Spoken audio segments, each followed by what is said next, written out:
I'm joined, by the way, by Connor Tomlinson, political commentator, member of Young Voices UK. Welcome. Happy New Year, Kevin. Very nice to see you after a hiatus. I'm sure you thanks not having to see me and Yeah. That's the best thing about my break was I didn't have to see you.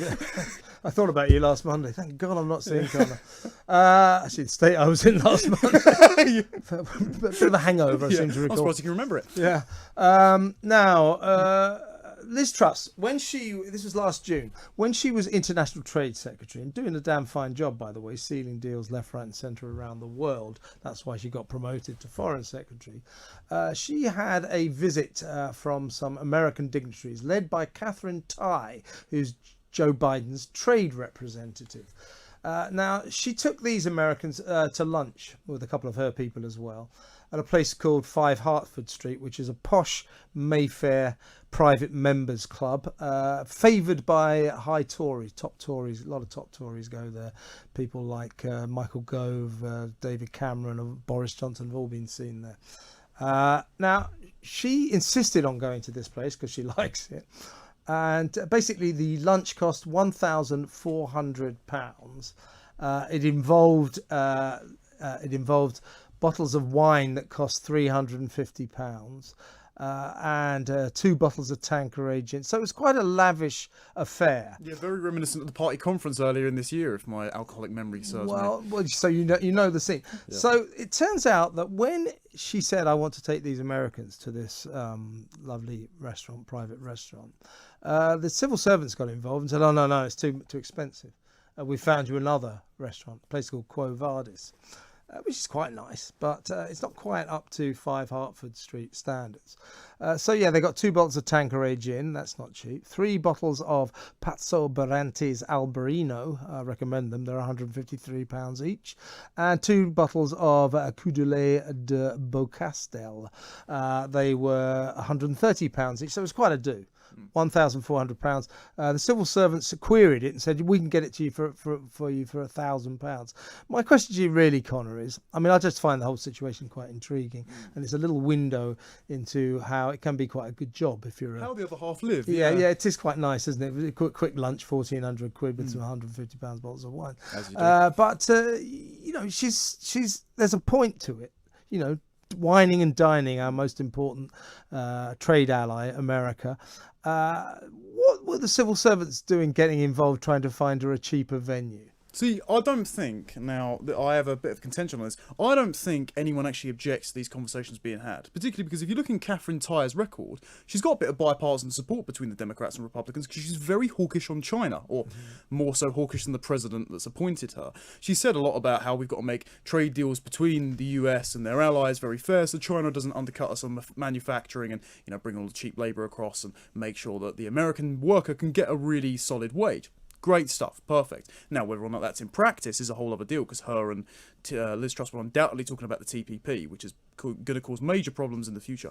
The problem is, after we've seen us, shut up in our homes for 18 months, after we've seen the Allegra Stratton let them eat cake style scorn, where they have parties and they laugh at us, to then see them spending our taxpayer money that we've learned under lockdown when businesses are going under, etc., on very expensive, very drunken lunches, it'd be a massive deal if someone else in the private sector paid for it. I think the point that the taxpayer has to subsidise it is the issue. Yeah, I think probably have to say it's not necessarily very drunken. A few drinks. There's 10 of them, £1,400. True, yes, but I mean, 2 bottles of TANQERADE. I'd be surprised if they could remember the trade deals they'd agreed upon by the time they'd left the. I must admit that was the thing that slightly surprised me. I can understand, 3 or 4 bottles of expensive wine, but the 2 bottles of TANQERADE to get things Anyone going. On the flaming Sambuca shots to get things going, but this is lubrication of potentially important negotiations, isn't it?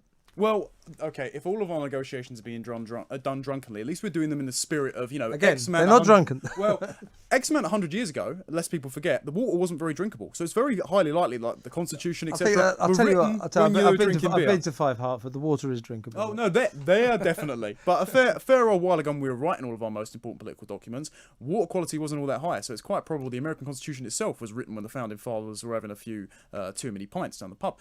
I think, again, the issue is, if you're going to wine and dine, that's perfectly fine. But when you have the dichotomy between the economy was shut, when you have people that were completely incapable of going out drinking, when they said perfectly happy to, cancel all other people's weddings, funerals, even Christmases. Boris just was pulled back from the brink on that, as you said in your intro, you're very thankful for, not for sure for how long.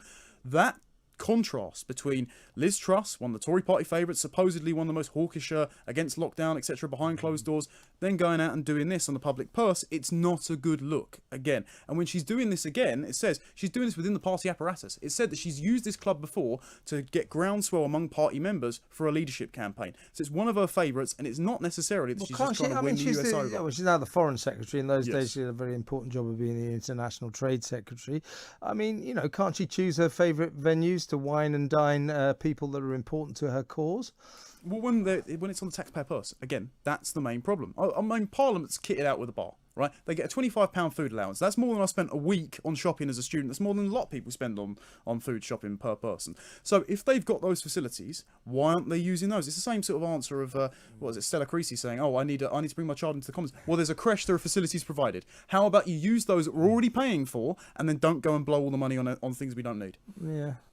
I mean, I take your point. I just think that she was involved in important work, and that was the best, and if you know a good venue that you think will impress your guests, then surely a government official or a government representative should use that. I love place. how we're admitting the Houses of Parliament aren't a good enough venue for a hosting. Well, yeah, but yeah, exactly. Well, this is why they're spending so much doing them up. Have you eaten at the Houses of Parliament? I've never been anywhere near them, funnily enough. I don't think I'm quite that there. Great. It's not that great. It's better at 5 Hertford. Trust me.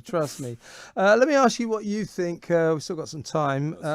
We'll agree to differ on Liz Truss. I think she has every right to do this, and I don't think the civil servant. It's just something pathetic about, this lunch is going to cost £1,400. Oh, we found a place that'll do it for £1,000. They said it's Quo Vadis. Well, what are they going to do next? No. We've got a table. In that instance, you can't. Wait a second. Good news. We've got you a table at Cafe Uno. Yeah. It's going to be really cheap. Right. Just order via the Weatherspoons app. You'll be fine. Exactly. What do you think about Tony Blair's knighthood? Oh, don't get me started. I mean, so we've got Dame Jenny Harries, who was on the front cover of the Telegraph the other day for making up COVID statistics. You got Chris Whitty, a bug-eyed man in chief, who seems to be the most worst doom-monger imaginable. Jonathan Van Tam, who's also been recursively wrong, and now the arch warmonger, a man who is the architect of all of the hate speech laws in this country with Section 127 of the Communications Act, Tony Blair. I am completely justified in agreeing with the people who have signed that petition that have said, we need to recall his knighthood. You better get out there and sign it about 49 more times. The number of people who have now signed the petition to rescind Tony Blair's knighthood is 499,051. Well, can I just let someone know, right? Let 49 of your friends know. There we go. This was on change.org, which means it doesn't actually bind to anything. But if you set up a parliamentary petition, it only takes 100,000 of them to have to debate this in the Commons. Yeah, it's a good point. So someone should do this so that the elected leaders, specifically the Conservatives, who are supposedly not against everything he stands for, have to justify why this man is being put up. As I said, in my view, they prematurely honoured Chris Whitty, Van Tam, and Jenny Harris, the woman who told us that masks were absolutely useless until the government told her, no, that's not policy, so she changed her mind. They honoured these people before the COVID crisis is even over. They've been classified as COVID heroes. How do we know they're COVID heroes? They may have been responsible for some of the most catastrophic mistakes ever made, i.e. lockdowns. So they were premature. Tony Blair's knighthood does not exactly hit the spot with people. 500,000 people signing against it on this petition. What it is the establishment hates you, Connor, and it hates me. It doesn't care what we think. It only cares about itself. Oh, I knew that already. I saw your glowing New Year's Eve message, and I agree with the sentiment. It's true. You yourself and Dr. Honderkamp were completely right in the first segment of your show, where you said, before the inquiry, this is totally unjustified. I think it's to present the image, the depiction of a heroic COVID campaign that has been so successful that the main players, Whitty, Van Tam, Harris, deserve the highest honour, damehood to knighthood. It's to ratify the narrative so these figures are above scrutiny. So as soon as any mar for their reputation comes out in a crisis scenario, they're already safeguarded against public criticism. Don't give them the titles.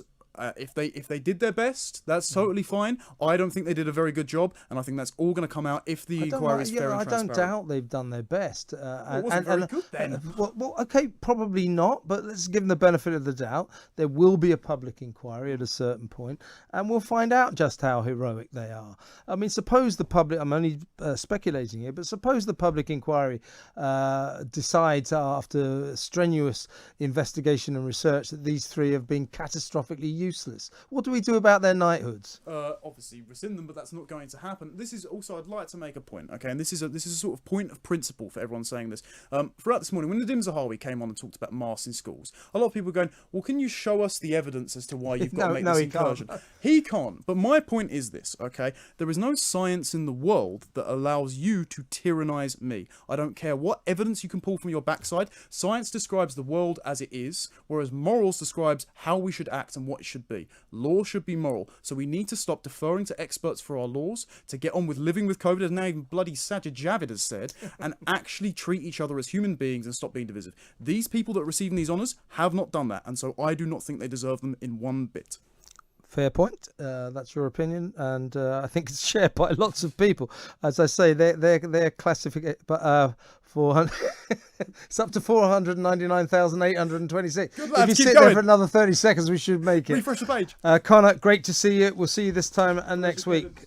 Connor Tomlinson there from the Young Voices UK organisation, and an increasing political commentator seen all over the place. Good to have him on this show.